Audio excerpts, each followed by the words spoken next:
بینندگان و شنوندگان ارجمند سلام. مهمان امروزه بخش تاجیکی رادیوی آزادی محمود جان قاسموف، رئیس کمیته دفاع از زید سعیدوف و همچنین عضو فعال گروه تشبسکاری تاجیکستانی نو است که موافقت کرده است به سوالهای ما پاسخ دهد. محمود جان سلام علیکم و خوش آمدید. سلام علیکم. میخواستم ابتدا درباره وضع تفتیش پرونده زید سعیدوف کمی معلومات میدادید. تفتیشات جریان دارد. میتونیم با اظهار نگرانی بگوییم که وضع سلامتی زید سعیدوف چندان خوب نیست و گذشته از این حتی چنانه که وکیلان دفاعش گفتن اظهار داشتن وضع سلامتیش روز از روز یک حالت است که در حالتی بدشوی قرار دارد.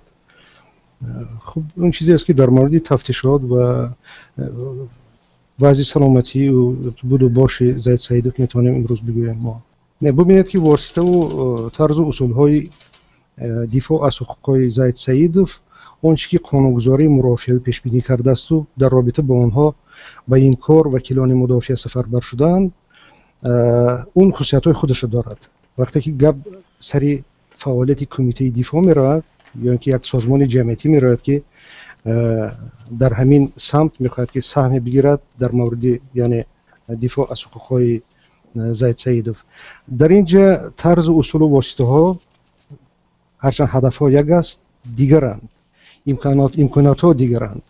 برای همین هم سخن از خصوص اون نیست که یک چیزی تاسیس یافته است که اون میتوانستند که وکیلان دفاع نیست این اقدام انجام بدهند.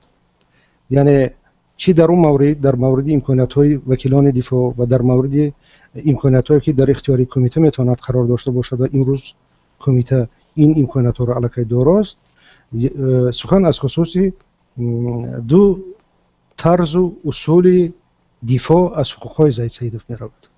البته مقامات تاجیکستان میگویند که بازداشت زید سعیدوف با فعالیت‌های سیاسی او ارتباط ندارد، اما در هر صورت عیبنامه‌ای که با او پیشنهاد شده است بعد از اعلان تصمیم تشکیل گروه سیاسی تاجیکستانی نو اعلان شد و ضمناً این عیبنامه هم زمان اعلان شد که زید سعیدوف در خارجه بود. آیا شما پیش بینی نمی‌کردید که در همین جا مثلا بعد اعلان تصمیم تشکیل حزب مقامات دست به کار خواهند زد؟ من کاملا اصلا باید از اون شروع کنم پاسخ به این سوال که موافقم با شما وقتی که میگوید که تفصیلات واکنش مقامات رسمی با اقدام زید سعیدوف طرزی است که همه گونه شبهه و گمان در مورد اون که در اینجا تابش سیاسی ندارد این اقدام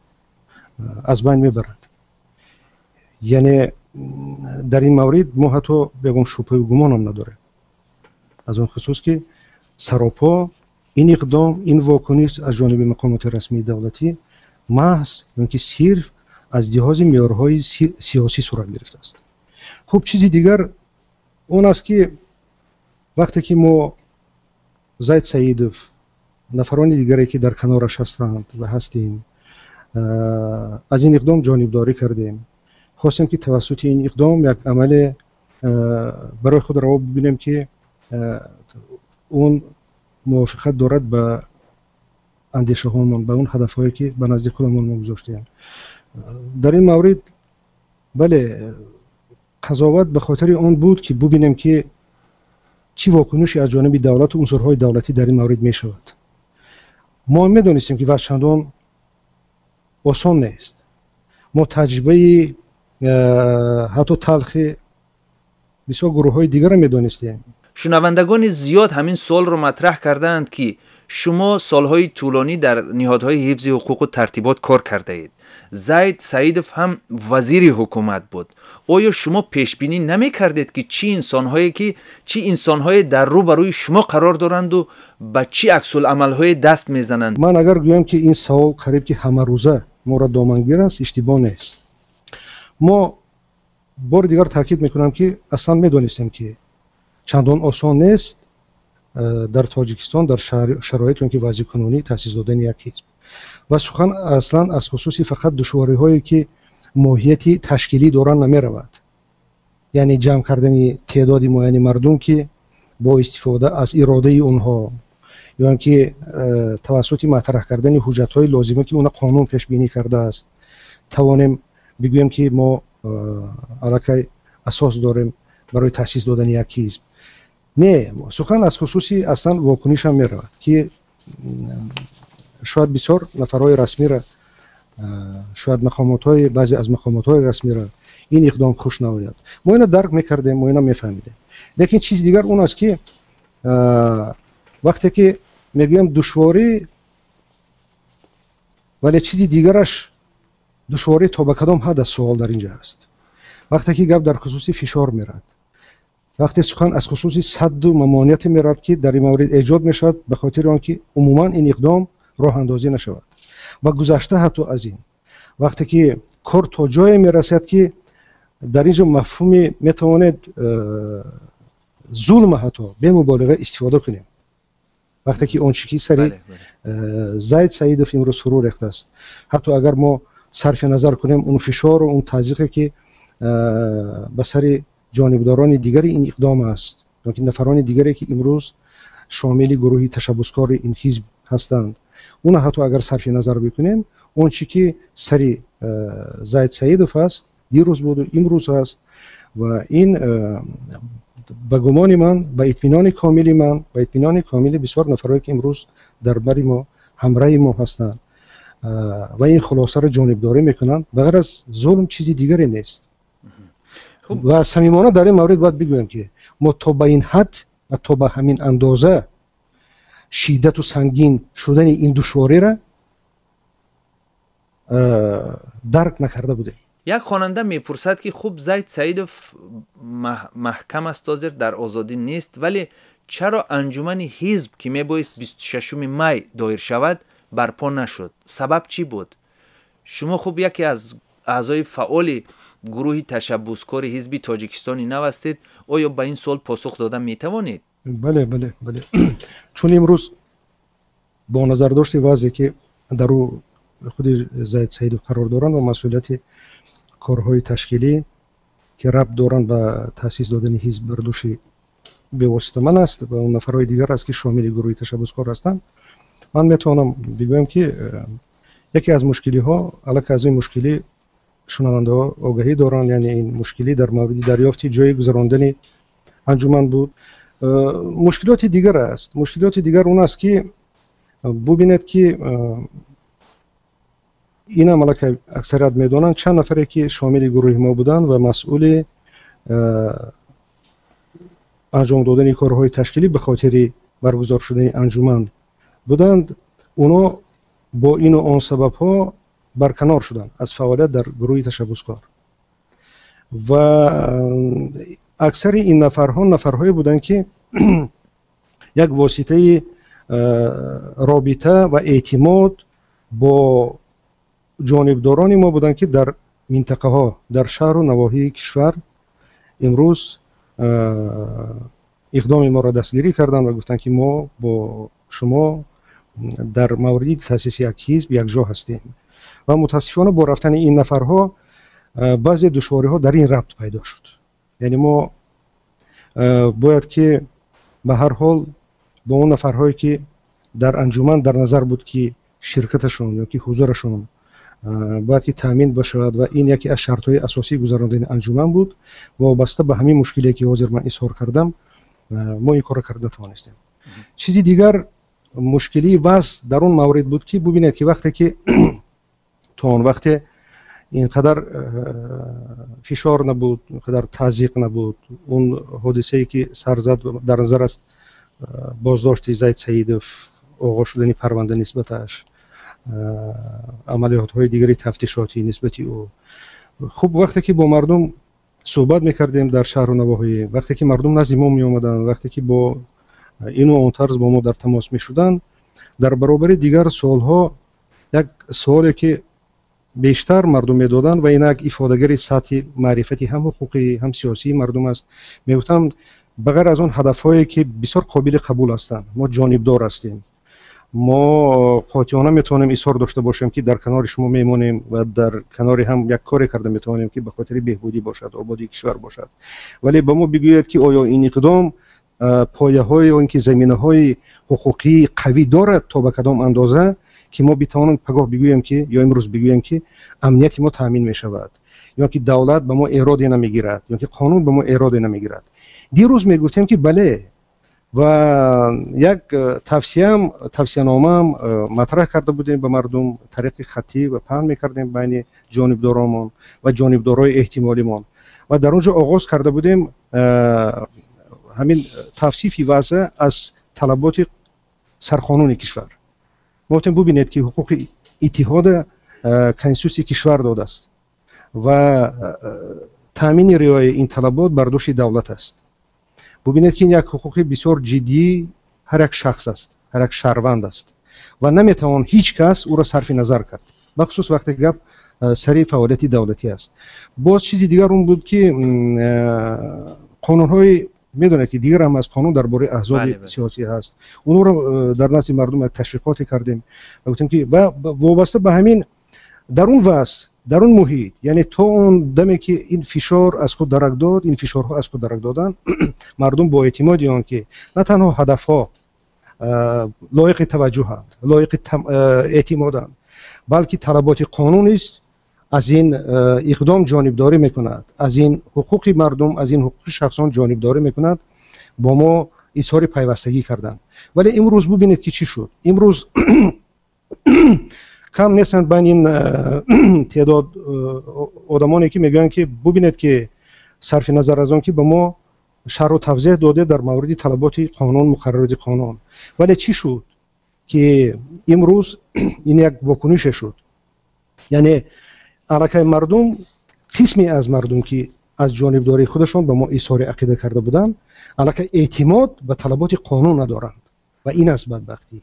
و در اصل همین مشکلی اصلی ما هم از همین چیز سرچشمه میگیرد و بجز اون که امروز به مردم بگوییم که طلبات سرقانون و طلبات قانون‌های دیگر کافی است که شما با استفاده از حقوق‌های خود، با کفالت اون که دولت او را داده است به ما میتوانید بپیوندید. باز باید بگوییم به مردم که امروز که در برابر این و جرأت و جسارت هم لازم است. ولی محمود جان، تا جای میدونم چندین سیمای برجسته تاجیک از حساب هنرمندان و روزنامه‌نگاران هم بعد از تعقیب زید سیدوف ابراز داشتند که به گروه شما میپیوندند.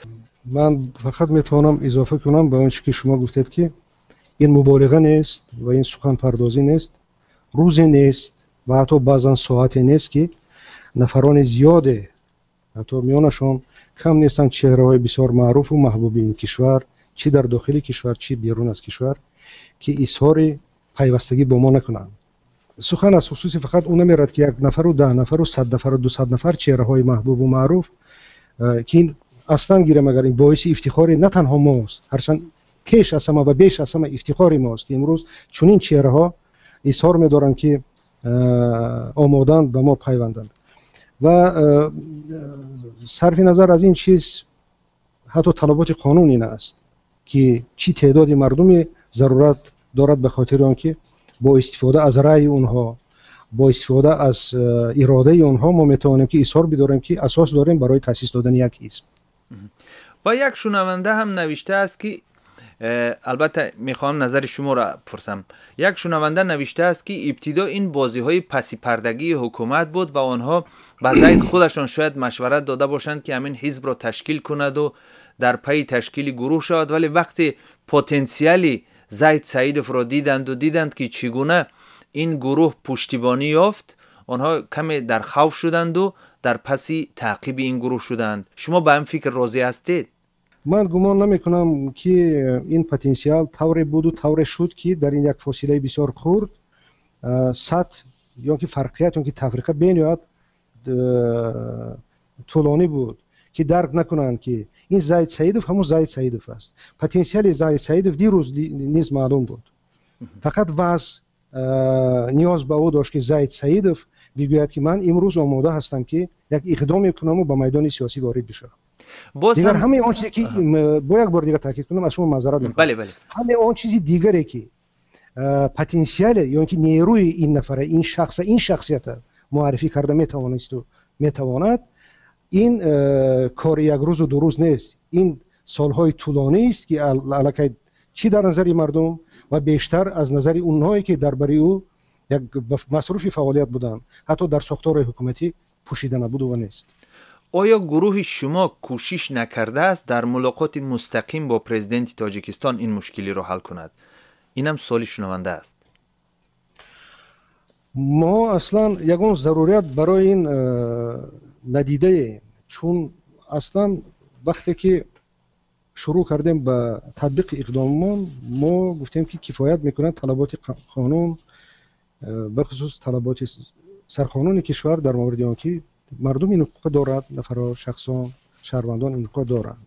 وقتی که با ما تا امروز ادعا میکنند بسیار نفران، میگویند که برای چی یک تشبث نشد در مورد آنکه با سرور دولت یک صحبتی داشته باشید و توانید ثابت سازید در اون مورد که اقدامتان منصفانه است، اقدامتان یگان خطری برای دولت ایجاد نمیکند، حتی با نظر داشت آن که امسال چاره‌بینی های بسیار مهمی تقدیرسازی کشور است، حتی در این مورد هم شما خلل به یگان چیز وارد نمیکنید. ممکن ببینید که هر اون چیزی که گفتنی که هستیم همین اون چیزی گفتیم الکی و از کسی این چیز پوشیده نیست. همین اون چیز طریق رسانه‌های خبری و همین مردم رسانیده شده است. از همه اقداممان، از همه حتی رفت و آمان، از هر یک گفت و شنیدمان، هر یک واخوری و همه عمل و گفتار و رفتارمان، حتی مقامات رسمی دولتی، حتی مقامات قدرتی با خبر هستند و آگاه هستند. و در برابر این در این مورد من نمیفهمم با چی را علاوه کرده یا که با نظر داشتی چی چیزی گفتنی ها و نگفتنی ها میتواند تشبث نشان دهد و بگوید که ضروریت با واخوری با سروری دولت است که رفته با شما در اونجا ثابت سازد که شما ببخشید عامیانه میگم که آدمان بد نیست یا آدمان خوب است. خب اقدام بعدی گروه تشبثکار، اقدام بعدی کمیته دفاع از زید سیدوف از چه قرار است؟ آغاز شدن قضیه حالا معنی او را ندارد که اساسی داشته باشد مردم بگوید که نفر جنایتکار است. میدونید که یک پرینسیپ یا که یک اصولی هست که او را میگن اصول احتمالیت بیگناهی یا که پرزومپشن آف اینوسنس. ولی وقتی میبینید که این اقدام یعنی سخن از خصوصی آغاز کردن کار جنایتی که پرونده جنایتی میرود با دغلان و پایمال شدن حقوق‌های این شخص صورت میگیرد. وقتی که میبینید و مشاهده میکنید و این از نظر مردم هم پوشیده نیست که با دغلان ویران شدن یا خلالدار شدن مقررات قانون همه این اقدامی که از جانب مقامات رسمی تفتیشاتی صورت میگیرد انجام مییابد، پس در اینجا اساسی بسیار کافی و معتبر برای آن پیدا میشود بگوییم که اون طرز و اصولهای حفاظت و دفاع از حقوقهای این شخص کافی نیستند. بخصوص وقتی میبینید که تمام اقتدار دولت، تمام نیروهای دولت سفربر به آن شدند که یک نفر نزد مردم بدنام کنند، او را سیاه کنند. ببینید وقتی کار تا جای است که در کوچه ها طریق رایگان کتابچه های پهن می شود که در اونجا سراپا با استفاده از تهمت میخواهند که نزد مردم سیمای این شخص، این چهره را سیاه بکنند. پس واکنش بجز آن که ما امروز یا که جامعه امروز به خود روا دیده است چگونه بوده میتواند؟ یعنی بگذار میگیم جامعه به هم آید، مردمان به هم آیند و این یک قرض انسانی ماست، قرض شهروندی ماست که توانیم در ردیف این مشکلی ها، این قانون شکنی ها نیروی خود جمع بیاریم، به هم بیاریم و سفربر به اون کنیم که یک نفر توانیم که حقوقش را دفاع کرده توانیم. متاسفانه در تاریخ تاجیکستان مثالهای کم نیستند که ما فرزندان ملت را زندانی میکنیم، مهاجر میکنیم و بعد سالهای طولانی تلاش میورزیم که آنها را به وطن بیاریم و اون چیز را همچون یک قهرمانی نمایش دهیم که ما فرزندان را به وطن جمع کرده ایم، به خانه خودشان. امیدوار میشیم که این تجربه تلخ سبق آن آموخته شده است و در آینده سرنوشت زید سیدوف این خیلی نخواهد بود و عدالت در مورد زید سیدوف سری وقت برقرار می شود. گروه سیاسی شما هم که نیت مرکزگرایی را دارد تأسیس و تهیه خواهد شد و صحبت ما هم صحبت آینده ما بعد تأسیس حزب شما و با شرکت رهبر این حزب زید سیدوف دایر خواهد شد. برای شما موفقیت می‌خواهیم. تشکر. زنده باشید.